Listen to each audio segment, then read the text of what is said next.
ഇന്നലെ സ്കൂളിൽ എക്സാം എഴുതാൻ പോകുമ്പോൾ ആ 4 പെൺകുട്ടികളും ഒരിക്കലും വിചാരിച്ചിട്ടില്ല ഇതെൻ്റെ അവസാനത്തെ എക്സാം ആയിരിക്കും. ഒരു സ്കൂളിലേക്ക് ഒരുമിച്ച് പോയി അതുപോലെ തിരിച്ച് വീട്ടിലേക്കും ഒരുമിച്ച് നടന്നു പോകുമ്പോൾ ഒരിക്കലും നനച്ചിരിക്കാത്ത മരണം മുന്നിലേക്ക് വരികയാണ്. വളരെ സന്തോഷത്തോടുകൂടി നല്ല ഭക്ഷണമൊക്കെ ഉണ്ടാക്കി കാത്തിരിക്കുന്ന ഉപ്പയുടെ മുമ്പിലേക്ക് പോസ്റ്റ്മോർട്ടം ചെയ്ത് തുന്നിക്കട്ടിയ മയ്യത്താണ് വരുന്നത്.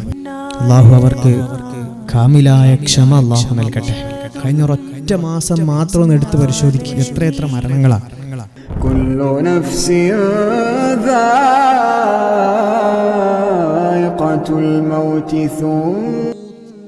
എല്ലാവരും മരണപ്പെടും.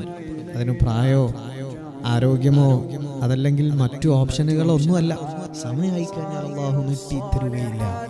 അള്ളാഹു നമ്മുടെ മരണമൊക്കെ സന്തോഷത്തിലും നല്ല റാഹത്തിലും ഈമാനോടുകൂടിയുള്ള നല്ല മരണം